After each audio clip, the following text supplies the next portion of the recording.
On today's episode, we're going to have a discussion with Jen and Alex about active fraud scams going on. They're going to give us some stories of some of the crazier fraud scams that they've dealt with in the past short stretch of time.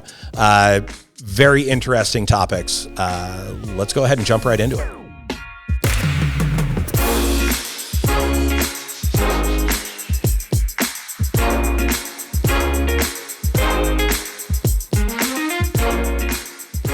Hi, everybody, and welcome to another episode of Dollars and Cents, HAPO Community Credit Union's Financial Literacy Podcast. I am excited because today, once again, we are going into fraud. We always have a great time. Jen from HAPO Community Credit Union's Fraud Department is coming in here, and today you have brought a friend with you. Alex, also with the Fraud Department. Welcome. Welcome to the podcast. We're going to jump into today's episode. We're going to talk about some current fraud trends, which is always good information for the people out there listening. I believe you guys have some stories for us later on in the episode, but let's get started with kind of a quick introduction. What it is you guys do on a day-to-day basis over there, because I'm guessing fraud is always a minor topic, and you guys probably have a lot of spare time over there not protecting the people. Man. So, spare time. Yeah, no, fraud is fraud prevention is definitely a full-time job for a lot of us. On the day-to-day, it's monitoring activities that we see so that we can catch fraud maybe before somebody's aware it's even happening to them, talking with our members, walking them through if they've been a victim of fraud, helping them kind of figure out what happened, how it happened, how they can recover from that. Okay. So I have an interesting question based on that. How many people do or don't, as just a general average, know that they have been the victim of fraud? How many people are coming to you being like, I'm pretty sure I was just a victim of fraud, versus how many people you're reaching out to that are just like, wait, I was? Well, I'd like to say convincing somebody that they are involved in a scam is part of a big thing that we do.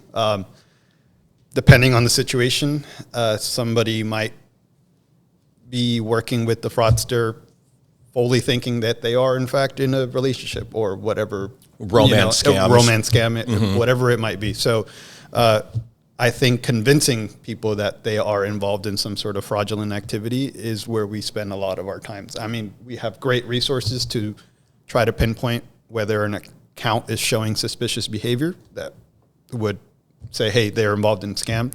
But then actually reaching out to those people and saying, hey, let's kind of see what sort of scenario you're involved in. That's the hard part. So because I know we've had a conversation on previous episode about fraudulent or scam job postings where somebody got a job and they thought that they were working for somebody, not realizing that they were actually effectively participating in the fraud itself. And I think that's a lot of what scammers do is they want to appear legitimate. They want to appear like this is something that would happen in your day-to-day life, because then you may not know until you get a call from HAPO going, well, why are you doing what you're doing? And then start walking it backwards and realizing that, oh, maybe it doesn't make as much sense as they thought it did. So that typical conversation with somebody starts with, hey, you seem like you might be the victim of fraud, and then being like, no, you're wrong. This person loves me. And then eventually, I'm assuming, in a good case, them understanding the situation a little bit better and probably being very thankful. That's the goal anyway. Oftentimes, even if we've had a conversation, I think trying to get to those individuals, having them tell you their own scenario verbally out loud to them kind of gives them a little bit more insight. So once they hear themselves, they're like, oh, you know what? That does sound suspicious. Just a little awkward. We had on our last episode Detective Sam Grant from the Richland PD, and his reaction when I asked how quickly or how much leeway they give people via text message before serving a warrant was kind of that type of an epiphany. Like, why would we ever do that? We don't want these people to know that we're showing up. Yep. For sure. And I think back to your point too. It's same with the job scam. In the moment you're like, oh yeah, that sounds great. But then if you think about like, oh, what would I normally do to apply for a job? And you look at what you did and say it out loud, you're like, oh yeah, no, maybe that doesn't make any sense. Yeah, I've received a couple of job offers via text message from international phone numbers claiming to be different major companies. And of course, because I'm lucky enough to work with people like you, I have a pretty good idea of what to look for in those text messages to be like report as junk, deleted, and then just go on with my day. But like that is a thing I've received over the last couple of weeks, probably 3 or 4 of those. Not a big deal for me because I'm not replying to them or clicking on anything. Right. But like people out there who are just like, oh, wow, like Timo wants me to be a warehouse manager for them and somehow I can do that completely remotely. That feels like it's too good to be true. Right. And that's probably a pretty big red flag right out of the gate. Yeah. I mean, yeah, exactly. Too good to be true is, I think, the first dead giveaway, right? As we've noticed from the pandemic, remote work has been a thing that does happen nowadays. I mean, even I work remotely one day out of the week, but oftentimes we see fraudsters taking advantage of said opportunities, right? So I think trying to differentiate between asking more questions and how they're going to get these funds to you and what you need to do in order to get said job. Kind of will give you some red flags there. Right? As well as then, did I apply for this? How did you find my name? Like, if you're getting a message from a platform that you are actively job searching on, that's a lot more reliable than getting a random text message from a company I never contacted before.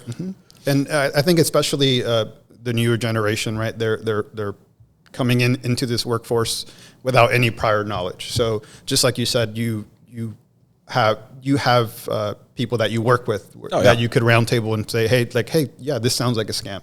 Somebody fresh off of high school getting a job solicitation is not going to know all that information, right? The same way, if I go to a mechanic, I'm going to probably take their word on what they say because I don't know what's going on. I'm taking your word for it. So I think taking time to educate is a big part of what we do.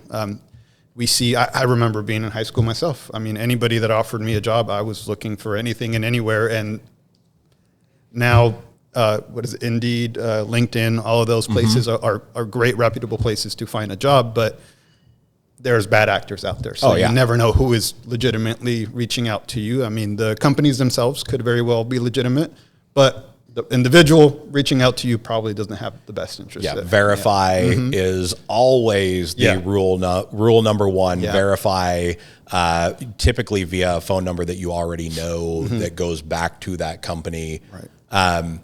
What type of current fraud activity are we seeing out there right now? So people watching this that can keep an eye out on what's coming through their inbox, text messages and whatnot. What are the type of things that we're seeing out there right now? Right now, a lot of what we're seeing is text fraud. So you're getting those texts, like you said, job scams, but really the big ones would be you owe money for like tolls. That's been a really big one for a while. Yeah, I'm sure a lot of people have heard about it. I mean, it's gone as far as the Department of Transportation has put something up on their website saying, we'll never ask you to pay this. So obviously it's going to be a big deal when you start seeing these companies being like, no, that's not accurate. Well, and I feel like there's a couple of items with that one. You mentioned, Alex, talking these through a little bit. Right. The ones that I've received, I've gotten them for states on the opposite side of the country that I haven't been in. Coming from a international phone number. I think it was a 48 as opposed to a 1 phone number. I don't know what country code 48 is, but if say Massachusetts is using a British phone company to send me a text message about my unpaid tolls, one, how did they get my phone number? Right. Like, where is my license plate associated to my phone number?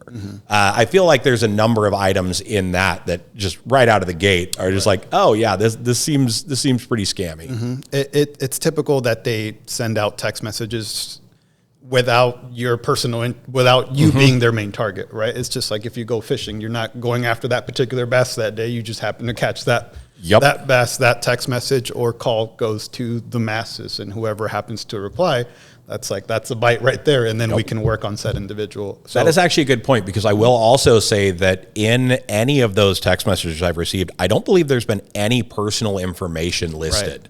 It's not like, hey, Scott, you've got unpaid parking tickets or tolls. There's no reference to a license plate or anything else. I think it's literally just, hey, this city, and if they shotgun that out to everybody, they're going to find somebody who drives in that area, and maybe even they find a handful of people who have been inappropriately shooting through toll booths and not paying those, and therefore they're hoping that person's going to be like, oh no, they found me. Exactly. I think understanding that you yourself are not being targeted is a big part of it, right? And especially, I think the area that we live in, Pacific Northwest, we are in a great location for camping, right? Like camping and hiking and whatnot. So I frequently go camping. I frequently go and I hit tolls all the time. So it's not far-fetched for me to actually have gone through a toll. But I think they take advantage of that, which is why that particular toll scam is really been hitting hard right here, especially in our area, right? So people oftentimes go to Seattle, they go to Oregon, they go wherever your camping or hiking places might be. You happen to cross tolls. I mean, that's a thing. That's a very common thing. So it wouldn't be far-fetched for you to have frequented Seattle, right, in the last few months or so. I mean, at least that's what I do on my downtime. So I think those particularly, that's why they're hitting our area so successfully. Well, I would say we even had somebody who did click on the link and then called us and was like, I think I did something wrong. And they had actually just been to Seattle. Okay. They had just got over a toll bridge. They don't normally do that. And so they weren't 100% sure how the process worked. And so they happened to get hit with this mass text. And so it made sense to them in the moment.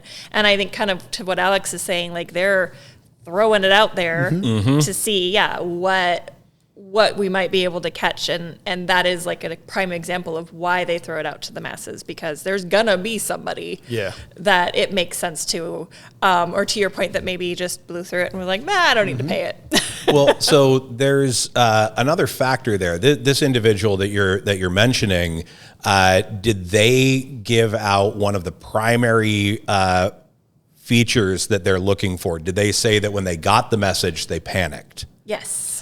So we know from conversations that it's that initial response of, oh goodness, I need to handle this right now. The urgency. Urgency that makes you do the silly thing of clicking on the link because you didn't take the time to think through the entire hilarity of the subject itself. Right. Where did they get my phone number from? Exactly. Yeah. Yeah, I mean, and I think that, going back to common scams and what we see, I mean, that is the common thread, is panic, because then you hit that flight or fight in your brain, and if somebody tells you to do something, your brain says just do it, and you don't actually think about what you're doing or why you're doing it or if it even makes sense. You just do it, and then after the fact, it's sometimes you're even like, wait, did I do that? I think I did that. Like you're not even 100% sure, which then makes our conversations hard when we're trying to walk through somebody, hey, what happened? Oh, I clicked on a link. Well, where did it take you? Oh, I don't remember. I don't know. I'm not sure, so those then make that conversation harder, which is great for the scammers because, now they have more information than maybe you're even aware you gave them. Yeah, and if they can get that information, then this first part of the scam may only be the first part. Correct. Because a lot of that, I believe those links will lead to sites that will skim information off of, say, your cell phone, because if you're getting a text message, and think about how much private information or personal information you have on your own cell phone that could be used for, say, identity theft. Somebody being able to quickly go in there and find a list of your contacts that have birthdays associated to them. And now you've got just a couple more pieces of a puzzle that you need to put together to do other horrible things. Right. Yeah. Oh yeah. It's never ending. Well, and I think one thing we always tell people when we're walking them through the fact that they have been the victim of a scam is that it's going to happen again.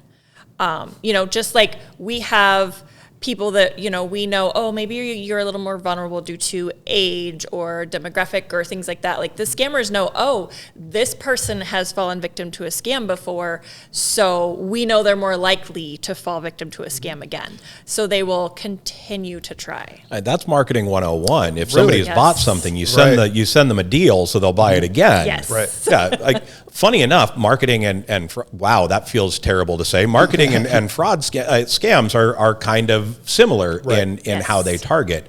You're known to click on a link, I'm going to send you another one. If you're known to buy a product, you're probably more likely to buy it if I send you a 5% off coupon.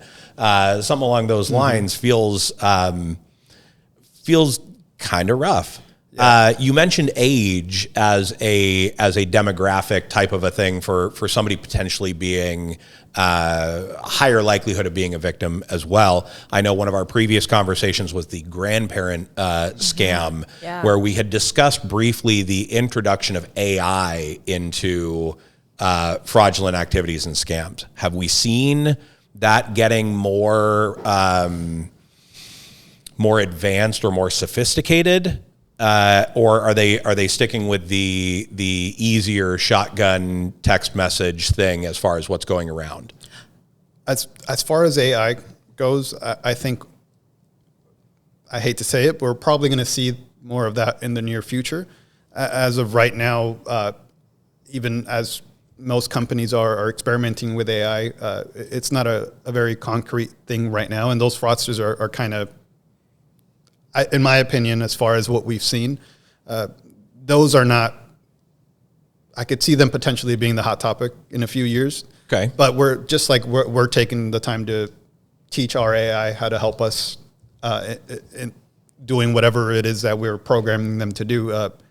That's kind of the same thing, right? So Still in training mode for some of those. So the AI hasn't become sophisticated enough yet to be that prevalent. Right. As far as like what I've seen, I would say in the future, probably I could see that happening. But as of right now, I think the old school send those text messages in large masses or emails is kind of what they're sticking into. Oh, yeah. Well, That's one of those, if you send it to 1 million people and you get one person, is that a success? Right. Yeah. Right. So I mean, there's a reason why we still have door-to-door salesmen in this modern day and age, right? So you answer the door once, those people are going to come back and try to offer you a product or service again. And it's like you mentioned, your best potential customer is an existing one, right? So it's just like door-to-door salesmen, solicitors. You open that door once, they're going to come back. And I think there's another part there. If you are in the middle of that conversation with somebody actively as a door-to-door salesman, you're more likely to close that deal, as it were. And so if you get into a conversation with a fraudster, they're probably thinking they're more likely to close that. They've got you right there, and they're going to keep pushing that urgency. I need you to send me this now. No, don't go do this thing and then come back. Right. Get that to me now. So, and unfortunately, these fraudsters they network just like we do. If you fall a victim of a scam, let's say they're not able to successfully get any sort of funds from you this time, they could potentially throw out another scam at you directly. Or they could pass it on to their network. Like, so-and-so, we led them along this way. We almost got that gift card this time. That person might be a candidate for this next scam that we're going to. So they tend to talk to each other, especially if the scam is personal. You could potentially see them, tucking that name away for later, and let's approach them 3 months from now, see if they let their guard down, and we'll just change names, aliases, and the particular product or service that they might be offering. Here's hoping that one of these days we can get someone like Detective Sam Grant into the middle of one of those conversations on their side, so we can start to eliminate some of that networking that they do and take some of these guys out of the fraud population. Yeah, I mean, and unfortunately they do it on common platforms that even we use day to day. You know, they use social media, they use social networking sites. They, you know, they're very prevalent out there, and they will share their information. They even teach classes to each other on how to commit fraud. They'll share like how to wash a check. They'll share things, you know, hey, this scam over here worked really well in this area, or hey, we tried this scam in this area in the state, it didn't go well, so maybe try it somewhere else. So, you know, they are well organized, and they know what they're doing. I feel like my personal thought would be that all of that had to be happening on the dark web, that horrible little thing off in the distance that none of us ever access. But if they're using regular platforms and whatnot to do these things, that it means that it's just that much more prevalent, in my opinion. That's how I take that. Right. Yeah, definitely. So do you guys have any new stories changing the names of the innocent for us, as far as things that have happened recently, or some crazy fraud tales for people to look out for? I have so many. So I would say I'll start with kind of, we were talking about job scams earlier. Okay. So kind of an interesting story that happened that I think helped kind of explain the back end of why these job scams are doing what they're doing. After talking to this gentleman, actually really made sense. So we'll call him Bob. Okay. Bob got an email. He was looking for a job. It said, we'd let you work from home. You're going to do payroll for several big companies. Okay. Bob was like, that sounds great. I want to work from home. It was 5 hours a day. Everything was provided for him. He didn't have to give out any money ahead of time, so not any giant red flags right up front. So Bob got a couple of emails, talked with somebody. They didn't ask for a lot of his personal information, which was a red flag. But at the time, you know, hey, we're going to pay you a lot of money. And again, it didn't seem like a lot of hard work. I was going to say that also the not asking for the personal information is an interesting one, because an employer should be asking you for that. But a fraudster, you'd think, not asking for that, now you feel almost safer. It's a weird double-edged sword. Yeah. And that's what, kind of talking with Bob through this, it was like, well, there was no red flags. Like, they didn't want my social. They didn't want, you know, any of this information. He was like, I literally gave them my email address. That was it. So felt kind of comfortable doing that, right? Like, okay, sure. So Bob started his first day of work. He got an email. It had a printout of the name of the people that he was paying, the dollar amount. Then he got another email where he could download a check template. Okay. And he would then print out these checks. He got a login to a UPS website so he could print labels that were prepaid, stick them on these envelopes, and mail out checks. Didn't seem too harmful, right? Like, that made sense. So a couple of weeks went by, sent out a couple hundred checks. And then it was like, well, when do I get paid? And this is where the real big red flags for Bob came up, because the company's like, oh, yeah, we'll pay you, but not yet. Mailed out another 100 checks. It's like, okay, where's my paycheck? So they finally mailed him a check in the mail. He brought it into one of our locations, and we told him it was fake. Which now we've got our first really big red flag. Right. So we started talking to Bob, like, well, where did you get the check from? And he's like, well, it's from my employer. And we were like, okay, who do you work for? He couldn't give us a name. He'd never gotten an official name of who he worked for. It was just an email. It was multiple big corporations, right? Yeah. So who's the email coming from? It was just a throwaway Gmail account that somebody had made up. You know, so you started unpacking this, and it was like, okay, this is fraud. But here's where it's interesting from our side, because, okay, why was he mailing out all of these checks if he wasn't paying payroll? What was happening? And so, of course, he tells us, well, it was payroll for people. So he actually was able to bring us in the pictures of where he'd mailed these checks to. And the checks were from different companies, different banks, all over the country, and he was mailing them to individuals. So it was like, okay, maybe. But you started looking at them, and they had all the markings of fraudulent checks, and he was mailing them to individuals all over the country. Well, what got even better is he was like, well, they did have me stick a little letter in the mail with the checks that told them to call a number when they received the checks. Okay. So now if you put two and two together, where you see people who maybe think they have a car wrap job, or maybe they think that they're getting money to pay their taxes on the lottery winnings, or what have you, he was mailing those checks out to people, and he didn't even know it. So at this point, basically an accessory. He was helping the fraudsters commit more scams for more people. So it was kind of interesting to see that full circle of why this work from home scam actually worked and what it was truly doing on the back end. Thankfully, he had kept everything, all his correspondence, all the checks, all the emails. We actually were able to get the FBI involved. Oh, wow. And they took over the case. Obviously, I haven't heard anything from there, but I mean, kind of cool to see, like, okay, you know, we recognize the fraud was happening. We're able to kind of further that investigation. But an interesting full circle of where it starts and then what it's actually doing.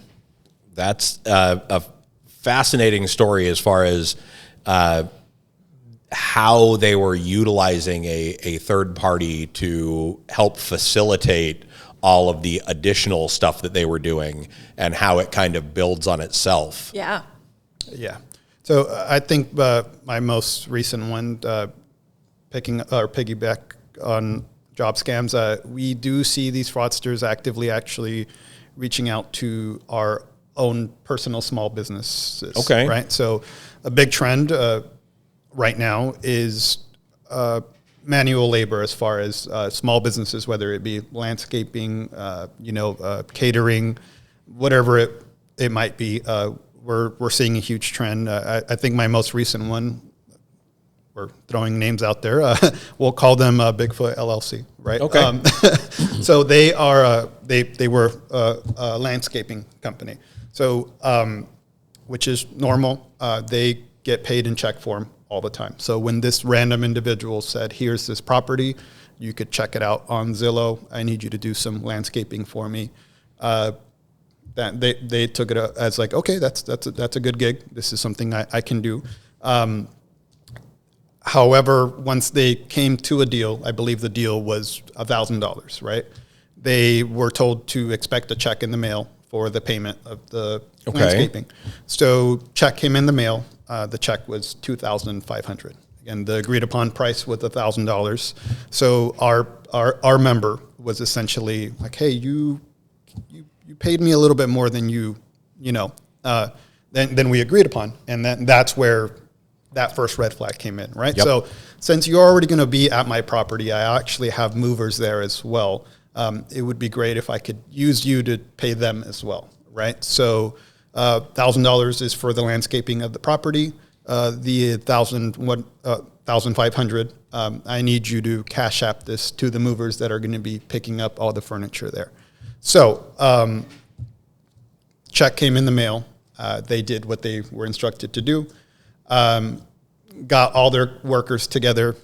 They were going to do the landscaping on the property in a week from now, right? So in the meantime, they got given a Cash App handle. They took out $1,500 of their own personal money because the check hadn't cleared, right? So the check hadn't cleared, but they still had enough funds from other gigs where they had enough money to Cash App these funds.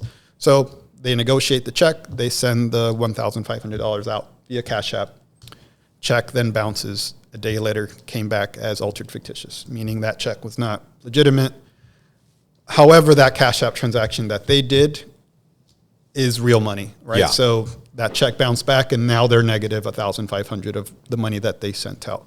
So come to find out, the fraudsters didn't own the property. So they were just relying on that individual to send them the funds out via Cash App. And Cash App, Venmo, Zelle, all of those are great platforms if you are paying for a product or a service. But per their terms and conditions, you are responsible for sending the funds. That's as far as Cash App will. And I'm going to go ahead and guess that the handle that they were given had nothing to do with the movers. Nothing. And So, did the movers exist? the movers didn't exist. Okay. So this gentleman, after the check bouncing, he decided to take a drive through the property, rang the doorbell. the individuals that actually own the property were like, hey, yeah, we never reached out for any sort of landscaping. We own this house. It's not for sale. We don't need any sort of movers. And that's where the victim in this case put 2 and 2 together and came into our branch and was like, hey, I was scammed. Mind you, all of that happened in the time frame of a day. Yeah. So business hours and banking days or business days are there for a reason, right? So unfortunately, this happened over a weekend.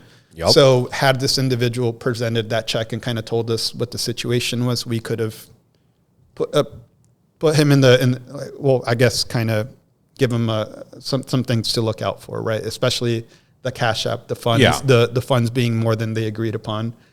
That kind of. So as a lesson for everybody out there, what should Bigfoot LLC have done in this scenario? They've worked out and negotiated a contract. They've received a check, and then they've been asked to take the overpayment and send it to somebody else.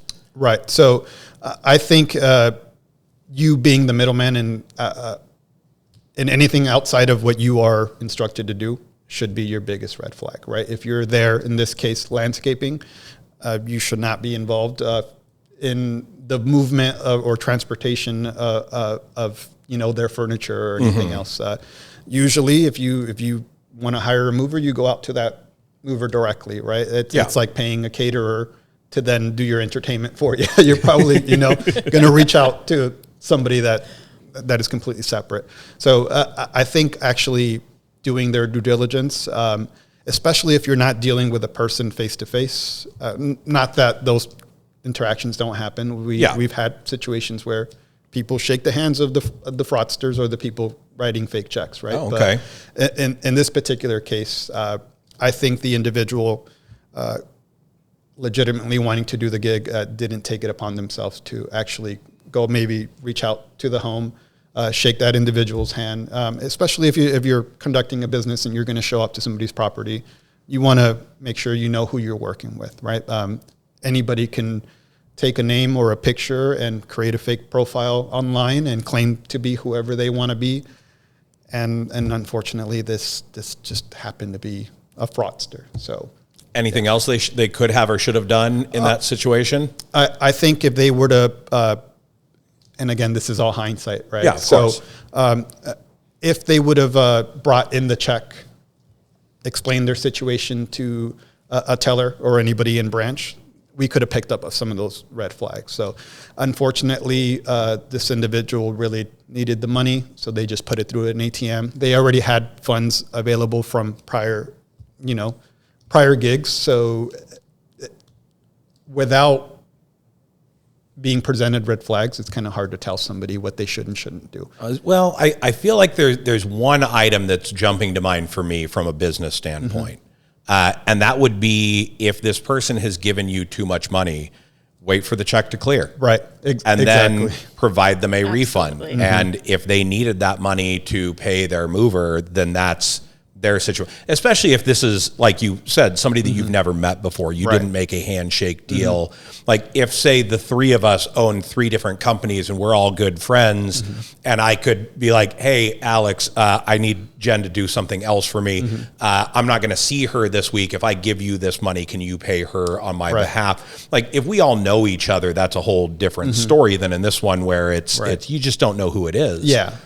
From a standpoint, I've known a number of people. A friend of ours who was on our small business podcast episode, who runs the local professional wrestling group, also did a lot of DJ work for weddings, and he would say that you always get the deposit up front, right? Because you never know what's going to happen with those things. In this particular case, I feel like you make sure that those funds go through before you're going to go out and do that work. Yeah. And I guess what I should have said also to the urgency that this individual presented as well was, hey, this is very rushed. The movers are coming in this day. So I think that's a big red flag, right? That urgency, and I need you to send these funds right now because the property needs to be cleaned out, and so waiting for the funds to clear would have been the appropriate thing to do. But then we we find ourselves potentially losing a gig, right? Yep. So I think that's where the biggest mistake was made. Yeah, I feel like that's an interesting scenario from a lot of standpoints. You want to help this potential customer out. You want to make sure that they get their stuff done. But that big red flag, why did you send me a $2,500 check? Exactly. Like, were you expecting me to pay them? Were like something about that like should be a quick red flag. And I feel like, especially in a business world, it should be well, feel free to put a stop payment on that check and write me a different one so you can write one for them. Something along those lines. Like, it is kind of one of those, like, what's the worst that's going to happen? One, you don't make that contract, you don't get that gig. But in this particular case, you weren't making $1,000 anyways. So a fake gig, and then maybe a 1-star Yelp review. But again, I mean, it's hindsight. Hindsight, right? And we looked at the check. The check also didn't make sense, right? This check came in.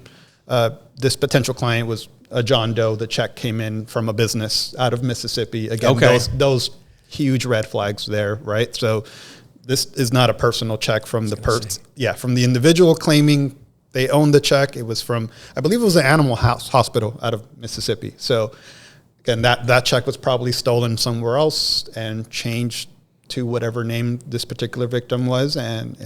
That's interesting, because I'm trying to think of how often I verify the address or location of a business that has sent me a check for something along those lines.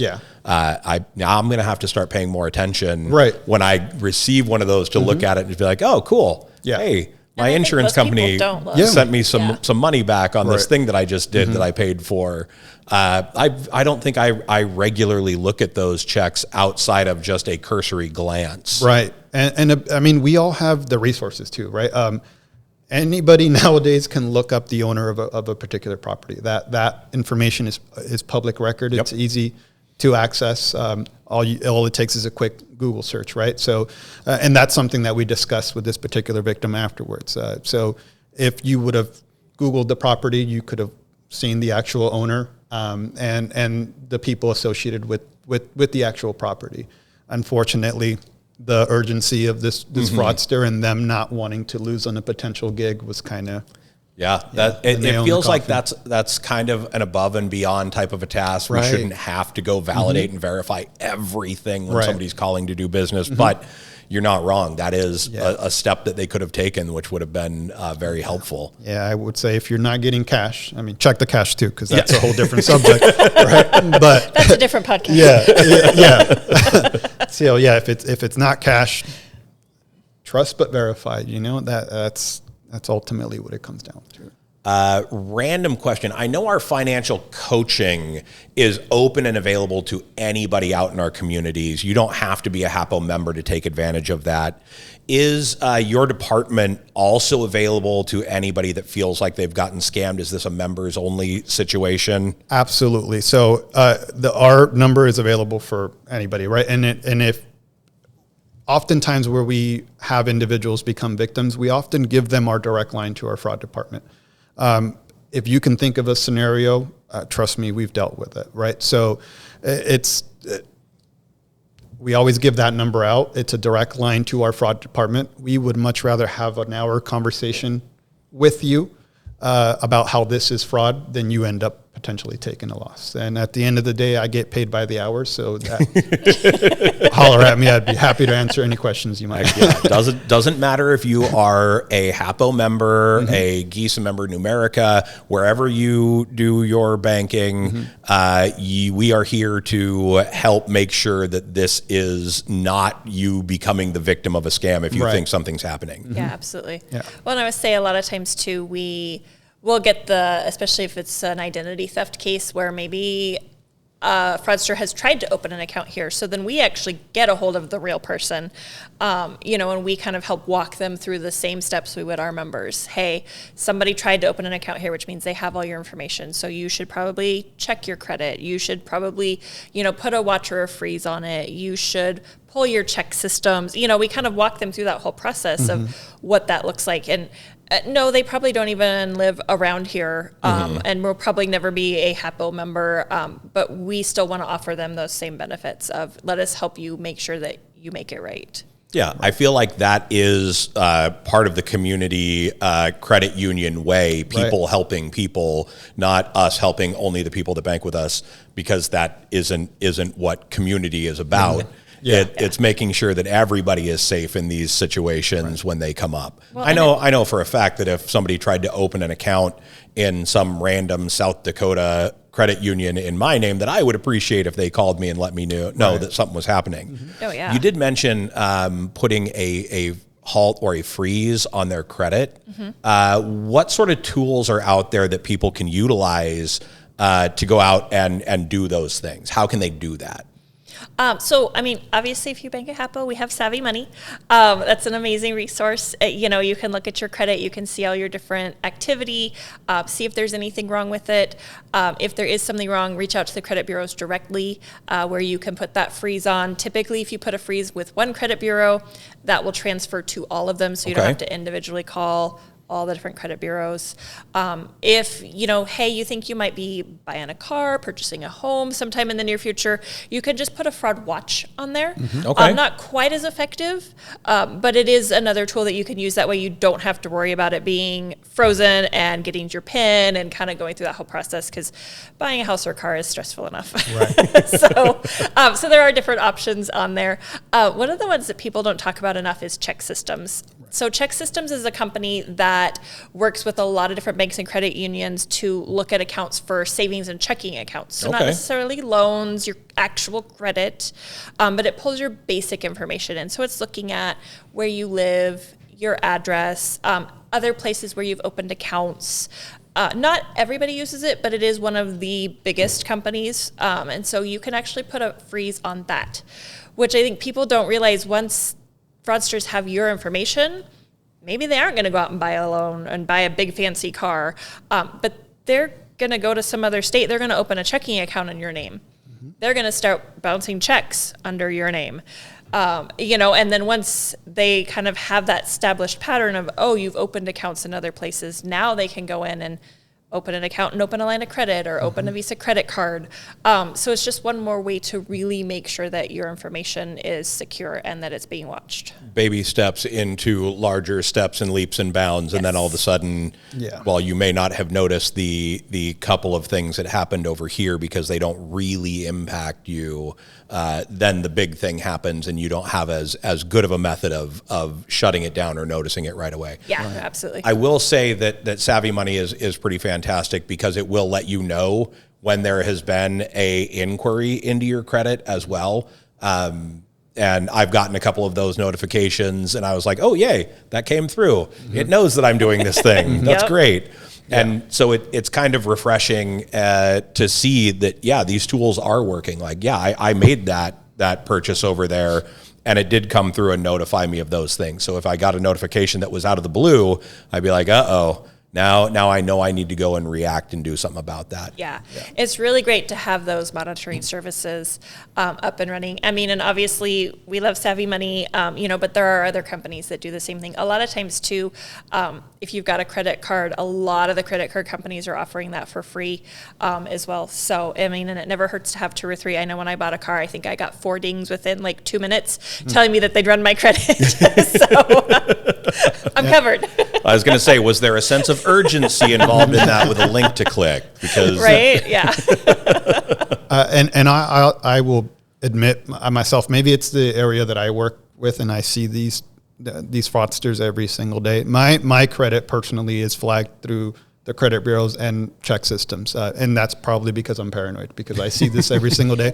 But there's nothing wrong with that. I was going to say, paranoid is thinking that somebody's coming after you when maybe they're not. Right. In this particular case, we know that people are coming after us. Oh, yeah, exactly. This is just good defense. Yeah, exactly. I mean, you put on your seatbelt every day and you're not expecting to get into a car crash. So there's nothing wrong with taking, extra steps and making sure you're protected yourself. And all it takes is simply flagging your social security or your identity so that anything without your consent doesn't successfully go through, right? So we always tell victims that this might not prevent the active attempts in doing so, but then at least you know they're not going to be successful, right? So, and then when it comes time for you to legitimately apply for a car loan or a mortgage, all you do is let them know what financial institution you're going through, and that application will go through just fine. So there's nothing wrong with that. A minor extra step to prevent major troubles from some other situation. Yeah. Absolutely. Excellent. So at this point, I'm going to ask real quick, do you guys have any last advice for listeners before we sign off today? I think education is the key.